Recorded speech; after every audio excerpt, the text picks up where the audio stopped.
What's up, my wizards? It's Dev from SBMTG on the YouTube.com down there we like magic. And today, I got a budget deck tech for you, which is nice because lately I've been doing like guides about pre-existing competitive decks and stuff. And it's nice to not only get back to a budget deck, but also do something original that actually comes from my mind and not a variation on a top 8 deck. So today, I'm going to bring you $25 Blue-White Fog. But before I actually start talking about this deck, just real quick, I want to take a second to let you know that in the next couple of days, I'm going to be doing something super special, but I don't want to give anything away. So make sure you subscribe if you haven't done that yet. Hit the bell to make sure you get the notifications, because in a couple of days, it's going to be something pretty special coming out from my end. So make sure you do all that and like the video if you enjoyed the video. But now let's talk about the deck. Now the card that we're building around here, and the card that allows us to use the Fog moniker at all, is Consulate Surveillance. And since we are building around it, let's go ahead and put 4 copies in. Now basically we can spend 2 energy on Consulate Surveillance to keep a creature from doing combat damage to us. But it's not limited to just that. This is any form of damage. So like Unlicensed Disintegration won't deal 3 damage to us. We can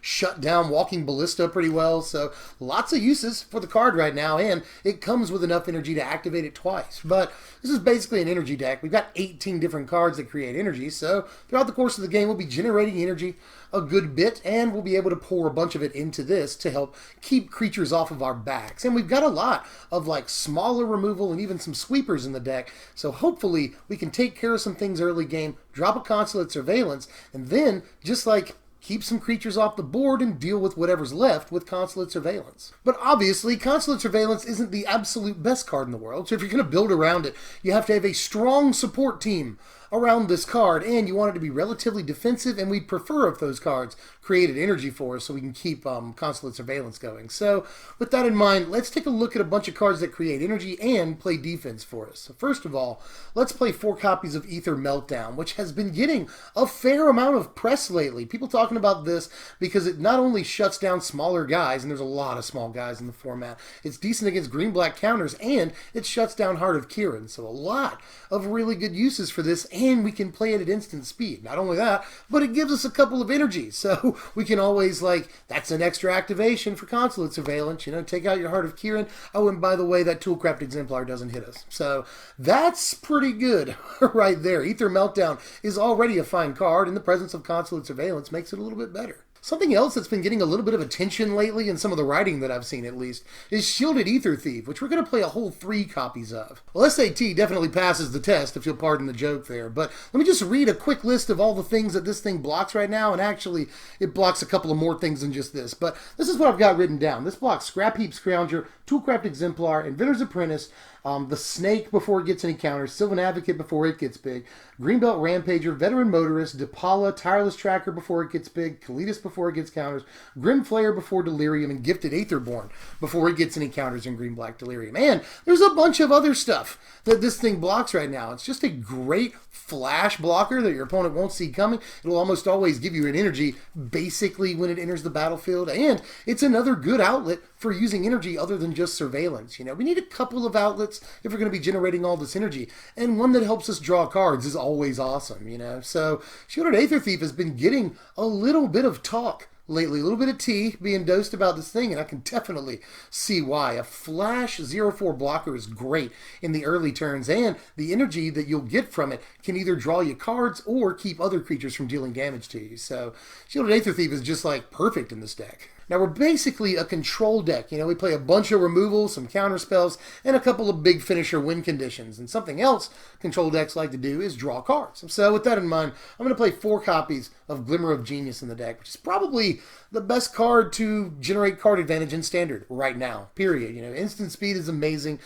This allows us to get to like lands 5 and 6 so we can drop those big things in the later game. It allows us to dig through as many as 4 cards. That's insane. And one of the better things about it is that it produces energy. Like you can draw 2 cards after scrying 2 and have enough energy after you cast this to activate Consulate Surveillance once. That's just great. Not only that, but if you've got a Shielded Aether Thief and a spare energy laying around when you play your Glimmer, it essentially can draw you 3 cards when you tap your Aether Thief. So that's awesome too. Like we have 2 cards in the deck that essentially make Glimmer even better, and it's already fantastic. So yeah, we'll play the playset. We got one more card that produces energy in this deck, and It is the deck for this card. Now, I wasn't even playing it at first, but how silly of me, because the card is so ridiculous. We're going to play 3 copies of Aethertide Whale in this deck. Not only is this a 6-power flyer that'll completely eat our opponent alive in just a few turns, that's pretty cool, but it's also removal proof. This gives you more energy than it takes to, pop it back to your hand. So anytime they want to target it with a Licensed Disintegration or maybe play a sweeper, you can pop it back to your hand. And actually, we're playing Fumigate, and it works pretty well with Fumigate. Just pop it back to your hand, play a Fumigate, then you can play a Whale again next turn. So it's pretty good. But the best thing about it is that it's a renewable energy source that puts out more energy than it takes in. It'll take 4 energy to pop it back to our hand, but it gives us 6 when it enters the battlefield. So once we get to a certain number of mana, it'll be quite late in the game, then we can always play this, pop it back to our hand, and just keep generating energy that way turn by turn. So that's awesome. This essentially gives us 3 different activations on Consulate Surveillance, or just 1 activation, and the energy still left over to pop it back to our hand if need be. And this gives us basically 2 draws with a Shielded Aether Thief. That's also really, really crazy. So 6 energy is just... that's a lot of energy all at once, especially on a 6-power flyer that can just end the game if the deck has done its job up to that point. So, too many reasons not to play this card. It's the absolute best finisher the deck could want. Now, the rest of the deck is basically all defense. Consulate Surveillance just can't get the job done by itself, and it's best when it's supported by other removal. So, let's talk about some other things, because again, Surveillance and Aether Meltdown can't really do it all. So, we're going to play 3 copies of Immolating Glare, 3 copies of Stasis Snare, and 3 copies of Fumigate here. Now, Immolating Glare requires an attacking creature, so I don't think it needs a playset, but plenty of creatures will be attacking us. There's Heart of Kiran and everything else in Mardu vehicles, not to mention the huge creatures in green-black counters. This is pretty darn good against too. So Immolating Glare is seeing a little bit more play lately, and there's reasons for that. A lot more decks attack a lot than they used to. So Glare is really good against vehicles and huge guys right now. So play all 3 of those. Stasis Snare, I'm also not going to include the playset here because I don't want to have 2 white mana by turn 3. But a little bit later in the game, this is fantastic, and it busts up Cat Combo, which is the first piece we've seen so far that is capable of doing that. But don't worry, we've got other pieces in the deck against Saheeli. But that is probably our worst matchup game 1 against aggro and green-black counters. We actually have better game than we do against Saheeli. So there's that going for us. But Stasis Snare is also good against those aggro and green-black counters decks too. Not only Saheeli. So Stasis Snare is a must-play, but again, it's a little mana-intensive on the white side, so I don't know that I want to play the whole playset main deck at least. Same problem with Fumigate here. The 2 white is a little demanding, but at least we have until turn 5 to do it, and I am going to play all 3 copies and have another one on the board. Some people might be tempted to play 2, but Fumigate is just really, really integral to our game plan, and it's really great after a Surveillance, We drop a Surveillance, and Surveillance's energy can help us hold off a couple of creatures the turn we drop it. Then, 5th turn, we can play a Fumigate, reset the board, and have a couple of turns while they're trying to get back on board to generate energy for Consulate Surveillance. So Fumigate is just great, gains us some life to get us back in the game if we've lost some at that point. We need a sweeper, and Fumigate is great. Now, we're also going to play some counter magic in the deck so that we can just keep stuff off the board entirely, We don't have to worry about removing stuff from the board, just don't ever let it hit the board. So with that in mind, we're going to play 3 copies of Void Shatter, 2 copies of Horribly Awry, and 2 copies of Negate right here. Now, Void Shatter is just an all-purpose counterspell that counters literally anything, except for spells that can't be countered. But still, Void Shatter is just a great sort of catch-all counterspell that'll also help remove things like Scrapheap Scrounger from the game, because boy, do we hate that card. So, just Void Shatter is excellent. And if you had the extra money, sure, you could play Disallow, but Void Shatter being so good against things like Scrapheap Scrounger, I think actually makes it an ideal choice for the deck. So, there's that. Now, Horribly Awry is great because we want to keep creatures off the board early before we can even drop a Surveillance. And Horribly Awry is great against all the Mardu Vehicles decks, and even things like Snake and Rishkar, Gifted Aetherborn, Tireless Tracker. There's a million cards. Grim Flayer. There's a lot.